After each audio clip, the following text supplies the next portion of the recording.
សួស្តីអ្នកនរគ្នាថ្ងៃនេះផងដែរខ្ញុំនឹងនិយាយពីភាពខុសគ្នារវាង param ហើយនិង query នៅក្នុង Node.js ឥឡូវយើងធ្វើការបង្កើត folder ថ្មីមួយទៅខ្ញុំ rename វាដាក់ឈ្មោះ Node ខ្ញុំធ្វើការបើកវាជាមួយ VS Code របស់យើងហើយបន្ទាប់ពីចូល VS Code ហើយខ្ញុំសូមធ្វើការបង្កើត file មួយដែលមានឈ្មោះថា app.js ឥឡូវ file ខ្ញុំកើតបានហើយខ្ញុំធ្វើការតម្លើង package.json ខ្ញុំវាយមក npm init.y ឥឡូវយើងតម្លើងបានហើយ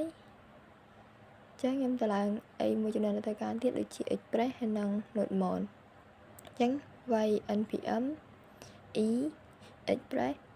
ហើយនិង nodemon របស់យើងដែលយើងធ្វើការតម្លើងយកមកប្រើនឹងហើយយើង enter វាទៅវានឹងធ្វើការតម្លើងតបពីតម្លើងបានយើងនឹងឃើញពាក្យ express និង nodemon តបទៀតយើងចូលទៅកាន់ app.js របស់យើងវិញទៅហើយយើងបង្កើត variable ដើម្បី require express យើងយកមកប្រើដោយ variable ខ្ញុំឈ្មោះ express ហ្នឹង require express របស់យើងយកមក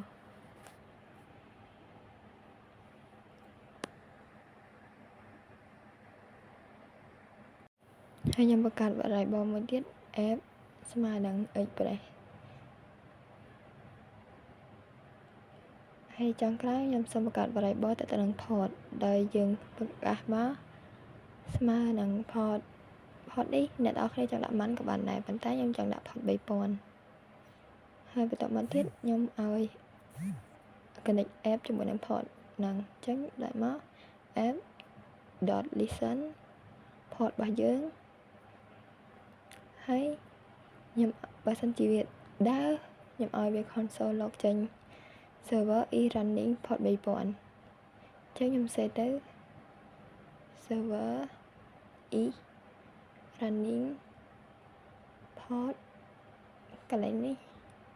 ខ្ញុំដាក់ variable របស់ខ្ញុំចូល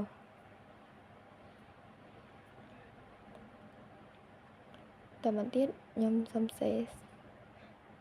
មួយដើម្បីធ្វើ test សេ URL មួយដើម្បីធ្វើ test ដូចដាក់មក app.get/ អានេះកន្លែង URL របស់យើងហើយប្រើ request ហើយនឹង response ធម្មតា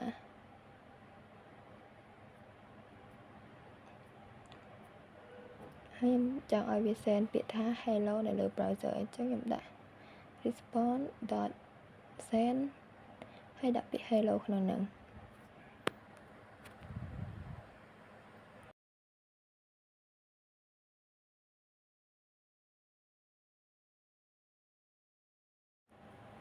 បន្តមកទៀតខ្ញុំ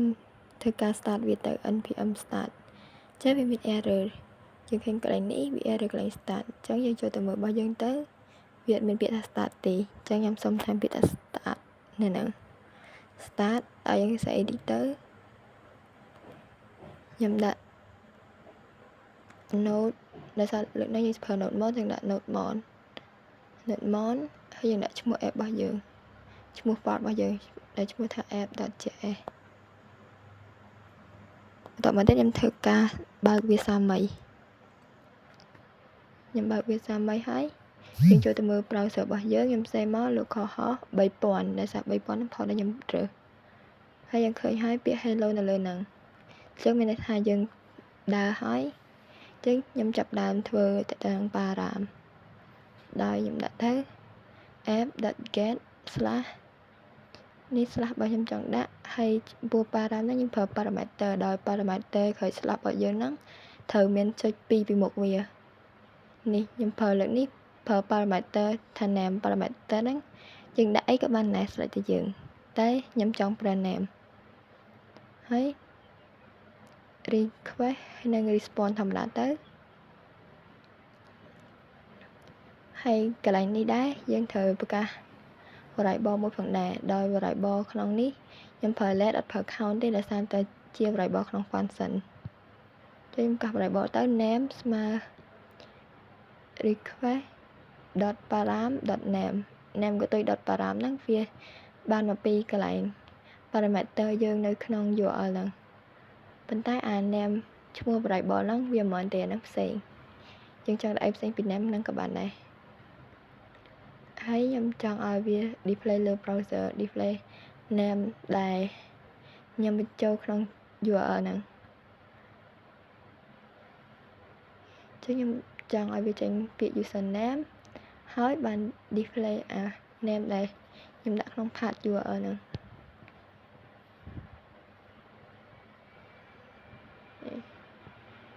name នេះបោះ name នេះតមកទៀតយើងចូលទៅមើល browser របស់យើងខ្ញុំដាក់ /user វាចេញតែដោយសារមាន name មួយទៀតយើងត្រូវដាក់ parameter មួយទៀតដូចរបស់យើងនេះវាមាន name នៅកតុយតែដល់ពេលយើង save នៅ URL កន្លែងនេះយើងអត់ដាក់ចុច2ទេយើងដាក់ name ហ្មងចឹងយើងឃើញហើយនេះ username ដែលពាក្យខ្ញុំចង់ឲ្យចេញមុន name ហ្នឹងហើយនេះ name វាចាប់ពី URL របស់យើងមកឥឡូវចូលកូដរបស់យើងវិញយើងក៏អាចដាក់ parameter 2 ឬច្រើនទៀតក្នុងពាក្យតែមួយផងដែរដោយខ្ញុំដាក់ថែមមកខ្ញុំចង់មានពាក្យ x ហើយបានដាក់ parameter ទី2របស់យើងដាក់ x ទៅដែរហើយបន្តមកទៀតកន្លែងនេះខ្ញុំ save ពីក្នុងពាក្យតែមួយតែម្ដងមានគ្រាន់តែយើងថែមសញ្ញាស្នែងកបីនៅព័ទ្ធជុំវិញវាទៅហើយយើងដាក់ x ក្នុងហ្នឹងទៅ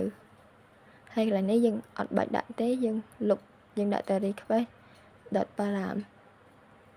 ហើយអានេះខ្ញុំចង់ display time ចឹងខ្ញុំ save time ដូចគ្នា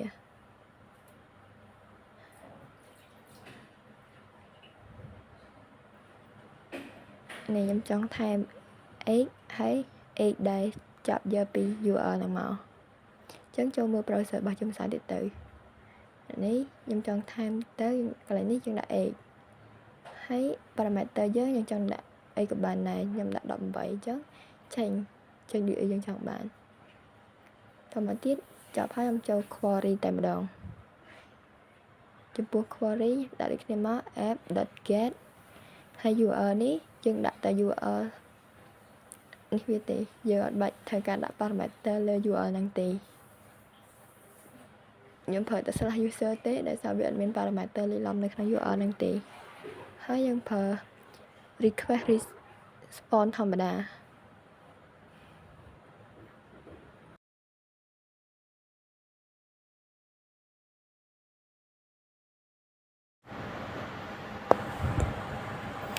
ហើយបន្តមកទៀតយើងបង្កើត variable មួយដូចគ្នាដោយអានេះយើងចាក់ដាក់អីក៏បានដែរតែខ្ញុំចង់ប្រើ student ហើយតែមក request នេះខុសត្រង់ parameter យើងអត់ដាក់ .param តែយើងដាក់ .query ហើយ student យើងក៏ទុយមកដល់ខ្ញុំចង់ឲ្យ display វាដូចទៅខាងលើដែរទេ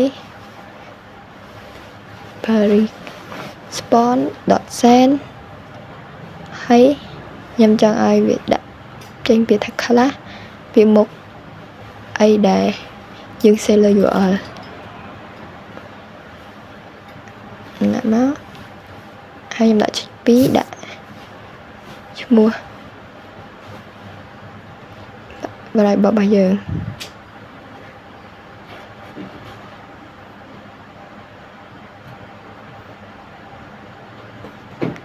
អានេះខុសគ្នាបន្តិចដោយសារយើងត្រូវការដាក់សញ្ញាសួរហើយដាក់ student ហ្នឹងស្មើនឹងអីចឹង student ហ្នឹងវាដូច parameter ដូច variable របស់យើងហើយស្មើនេះយើងដាក់អីផ្សេងដាក់អីក៏បានដែរចឹងវាចេញហើយយើងឃើញ class C ដែលស្មើ class C ហ្នឹងនេះយើងក៏អាចធ្វើការសរសេរ query ច្រើនក្នុងពេលតែមួយដូចគ្នាដូចទៅខាងលើដែរទេយើងដាក់សញ្ញាស្នែងកបីហើយយើង save variable ថែមក្នុងហ្នឹងទៅខ្ញុំចង់ថែម subject មួយទៀតអញ្ចឹងដាក់ពាក្យ subject បន្ទាប់មកទៀតអានេះក៏ត្រូវការដែរយើងដាក់ដោយសារតែវា parameter ច្រើនអញ្ចឹងយើងធ្វើដាក់តែ request .query ទេនេះខ្ញុំធ្វើការ save time កន្លែង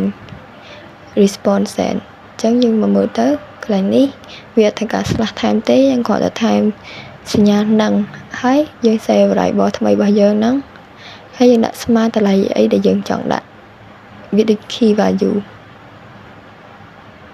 យើងដាក់ទៅនេះចេញហើយអញ្ចឹងចំពោះ query និង param មានតែប៉ុណ្្នឹងទេអរគុណដល់អ្នកគ្នាដែលបានទស្សនា